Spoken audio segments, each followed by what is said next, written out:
Trump. Let's talk about Trump. Let's talk about Trump here. Donald Trump set to visit border before Kamala Harris, Newsweek story.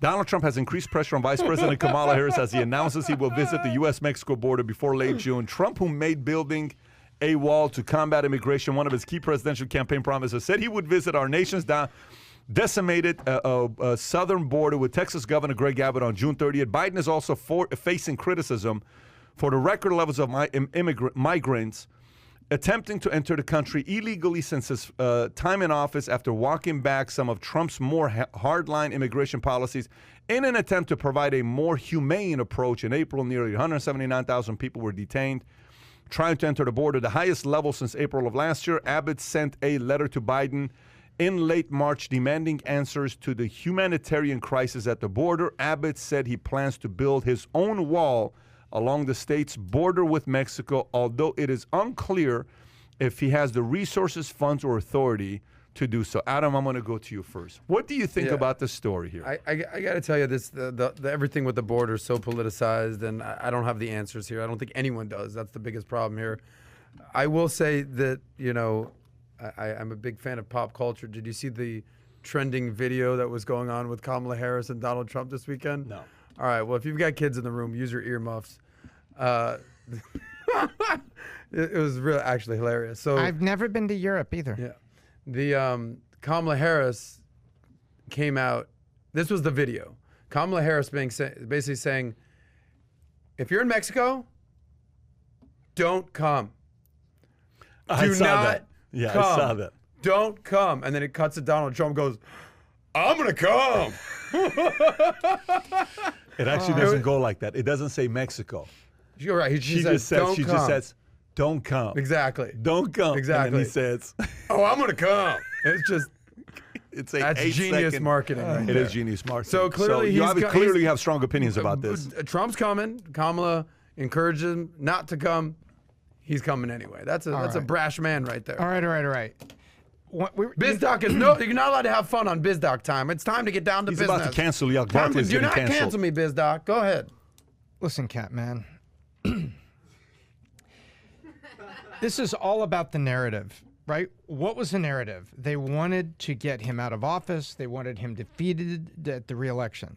So the whole narrative on immigration was you're putting kids in cages, you're not letting people come here, they just want freedom here and keep the borders open. So whatever Trump was trying to do, they were trying to do the opposite, and they were spinning it for the purpose of voting blocks. Okay, that was the narrative. Now it goes the other way.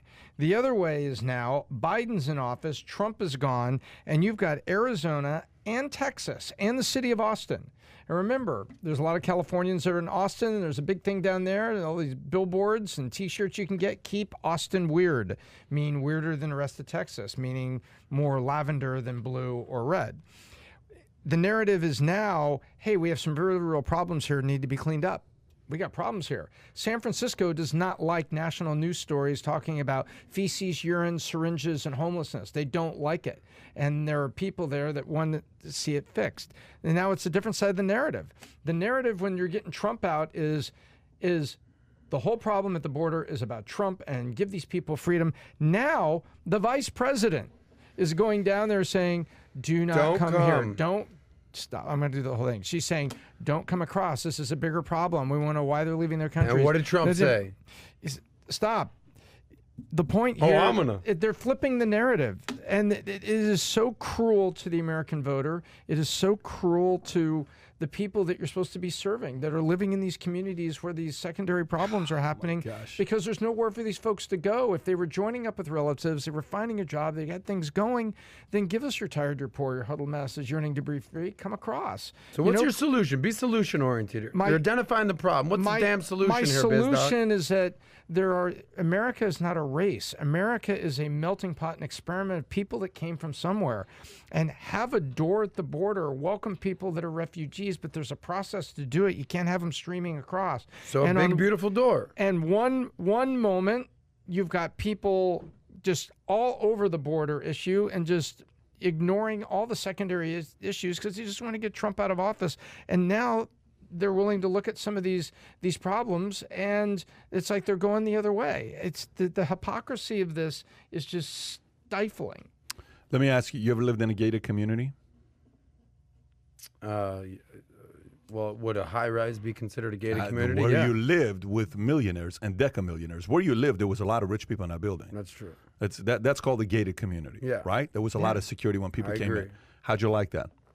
It's nice. It's nice, right? Okay, I do as well. I think Yeah. America's got to become a gated community. Because where do people typically want to go to? The fanciest places. What's the fanciest country in the world? Still, today, it's Monaco. U.S. Where you lived is a pretty fancy place. It's a beautiful place, right? It was gated. I think it's nothing wrong with America being gated as well to protect itself, especially people who are living down there. Here's the other part I'll tell you about this. Do you think Years ago, Oh, go ahead. No, do you think we need a gate on both sides? Not on Canada's side. Okay. You know why? You know why? Because Canadian government is actually doing a decent job keeping their people there. And Canadian are not trying to break the law to come down here. We don't have a Canadian border problem. We have a This is South Mexico's and Central problem. America problem. It's not just Mexico. Salvadorians are going through Guatemala, etc. To make it, it's a South and Central America problem, not a Canada problem that we have a border problem. I mean, nobody from Europe is swimming out here. It's a long swim. So it's going to be, we don't need to put a border between there because the sharks are going to handle that themselves. We don't need to worry about that. We got great security in the Atlantic Ocean. Canadians are some of the greatest people in the world. They are, except for any one of them in this room. They got some issues. Everybody else, I would say yes. Now, let's talk about this. Now, I see Canadians are very good, and they know how to drink a lot of beer, by the way, kokanee. So here's a part about this here. So for me, it's very simple. When we started our YouTube channel, and then we changed the channel to Valuetainment, and we started doing a couple interviews, and I started liking doing interviews because I enjoy people's stories. I like talking to people. A lot of the people that were doing interviews at the time, they would only interview people that came to their show. It's like, no, you don't come to me, I'm not doing the interview. I told my guys, here's what we're going to be doing. We will go to them, okay? And here's what I want you to do. When I go to cities to do an interview, I want you to set me up with 3. If there's 3 interviews in a city, I'll go. So my booker had one job. They're going to put 3 interviews in a city. Yep. I'm going. So I'd go to New York. Tom remembers my schedule. Let me tell you, it's not easy because you have to remember the notes, the facts, all that stuff, and the questions. So you're sitting down 1 minute from, you know, a general, who was a general that we interviewed in New York? McChrystal, and then I'm sitting with the Scaramucci, then I'm sitting with Bernard Carrick, then I'm sitting with, it was Ariana Huffington, then I'm sitting with a back to back to back to back to back, and you got to get ready for the questions you're asking, right? Okay. But we went to the guests because we were a small YouTube channel. We only had 50,000 subs, 80,000 subs, 100,000 subs, so we went to them. What happened eventually? Eventually we got 500,000 subs, 1 million subs, couple million subs, 3 million subs. Now people are willing to come over here. Why? Because we now earned the right. But even today, yesterday, I flew out to do an interview with one of the most powerful attorneys in the world that many know about. Very soon I'll talk about who I was with yesterday. A 2-hour interview ended up being 6 hours at his place that we were with and talking about stories and seeing stuff that it's just private stuff that we talked about, which we'll share with the world here soon who the person was that I interviewed. Moral of the story is this. Anybody that I ever met who kept crushing it, they always went to the problem. They always went to the source. They always went to the customer. Goldman Sachs, they're having a conversation with the other investment bankers. You know what the biggest complaint was?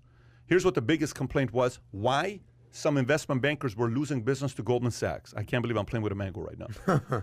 He says, the reason why we're losing business to Goldman Sachs is because Goldman Sachs investment bankers still get on the plane and go meet with the client to be their money backers. They still are willing to go meet with them while everybody else is just doing Zoom, Zoom, Zoom, Zoom, Zoom.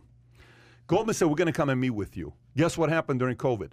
They got the big money. The other guys are like, don't leave your office. Sit right there. God forbid something were to happen. Goldman got the business. Very simple. That's why Goldman. And they weren't careful. They weren't careless. They were careful. They were careful, but they got went. the business. By the way, they're my guys. So they went and got the business. I remember we covered that a couple months ago on the podcast. They go to you is what they do. Okay, my sales guys. I have a guy in the company.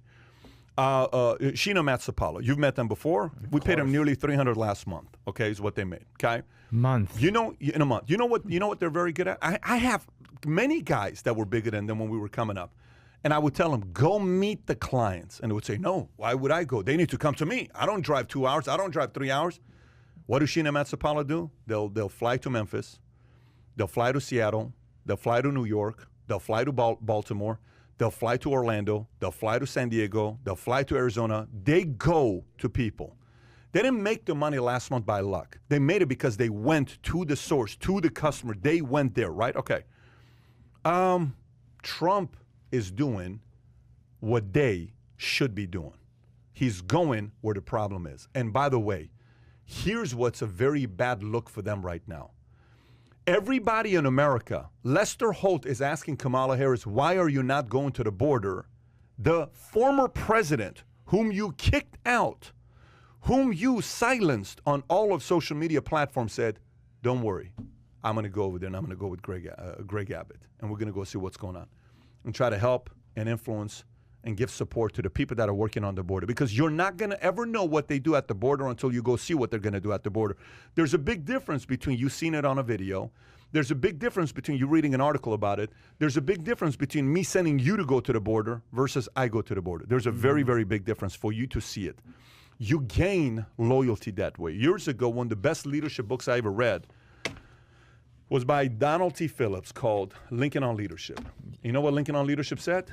He said, circulate amongst your troops. It's what made Lincoln so admired by the people that work with him. He went and circulated amongst his troops. He would say, how you doing, private? How you doing, specialist? How you doing, corporal? How are things? Everything good? How we looking? Circulate amongst your troops. If you ever seen a movie Lincoln played by Daniel Day-Lewis, you'll see him where he's sitting. He's sitting amongst the troops. It's why they call him the greatest president of all time, because he went and circulated amongst the troops. He didn't sit back and order others what to do. He went and circulated amongst the troops. And that's all 45 is doing right now. Something 46 can learn something from and take some notes and say, you know what? Maybe we ought to go out there, because we're looking like fools right now that the former president needs to go out there and we're not even going there. And the number one issue, one of the biggest issues we're facing right now in America is what? Immigration, because we made people in South and Central America think it's open borders, come on down. It's not a good look for the current administration, and all I can tell you is Trump capitalized on an opportunity, and it looks very good for him for 2024. Not saying he's going to run or not. It's a very good look for him because it shows Republicans care more about the border than Democrats do. Historically, Democrats have always been known what? They care more about those coming across the border more than anybody else's does, but they're not going there. If Republicans win that statement, which is what? Republicans care more about the border than others. Is that a small percentage? Could that be a half a point? Could that be 1 point? Could that be a quarter of a point? Could that be a point and a half? It could be. Does a point and a half mean anything in midterms? Does a point mean anything in midterms? I mean, Trump just announced he's going on a tour across the country with what? Bill O'Reilly to go and do what? To talk and, you know, address issues and answer questions. And he's going out there working as a president that's just not sitting there saying, I'm going to go out there and circulate amongst the troops. Look, anybody, whether it's your competitors, anybody in politics and business and sports, anybody that does that, you better tip your hat off to them and say, listen, I got respect for this guy because he wants to play ball. And that 1.5%, it's by the way, it takes a lot of work and energy to do that. A lot of work and energy to do that. That's why many don't want to do it. It's funny, you just said 1.5%, and just remember, 1.5% is a 3-point swing, right? The net difference is 3. That's the whole ball game on the last 4 presidential elections. That's the ball game. So you move the populace something like that. Yep. On a lightning rod issue like this, it's defining. And then the other guy is now making the policies. It's so funny. People look at you're so right about things you're saying today. You know, people. Let me put it this way: if you're watching a weatherman. By the way, this is not a left or right thing. George Bush Sr. had become so much above, like, I'm above everybody else. I'm the former director of CIA. I have more experience in politics than anybody else. And the lady asked him the question about debt. How does the national debt affect your family? And he says, what, you don't think I'm affected by the debt? And then Bill Clinton comes and says, ma'am, can you please tell me how it's affecting your life? And a lady answered and says, you know what? In the state of Arkansas, here's what I do. What we've done in our state is we understand what it is to go through this, and I understand your feelings. And if you vote me as your president, I will be able to help. It's the economy, stupid. Bill Clinton equals Donald Trump in this situation, circulating amongst troops. Absolutely. They relate to the average person. Why do you think Kamala? This has to be a strategy of some. Like, I'm not a big fan of negative Kamala. attention. It's why would negative she? Attention if she doesn't go. If she goes. So that's the reason that they're saying, look, Kamala, don't go. Because if you do go, it's going to be a lot of negative attention. Kamala's at the border. The border's a mess. It's like bad PR. So they're making a conscious decision.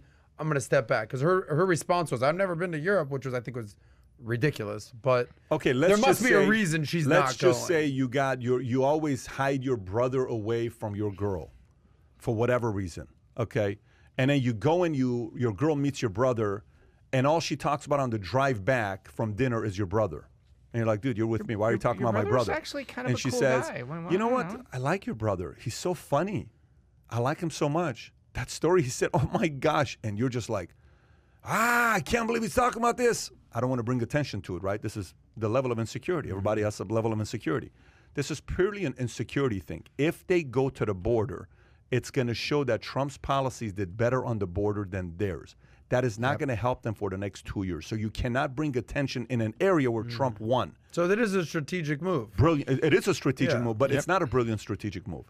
It backfires. It gives an opening to Trump. What they had to do is the following. This would have been a better move on them. My suggestion. Could be wrong. I'm just an entrepreneur. They could have gone there together, and they could have said, here's what's happening. Here's the issue. Here's what we have to do about it. We're working on it right now. We have our team over there, and I went for myself to see it. This is what we're doing right. This is what we're not doing right. This is what we're going to get to the bottom of. Give us 90 days. That's the better approach. And the American people, you know what they would have said?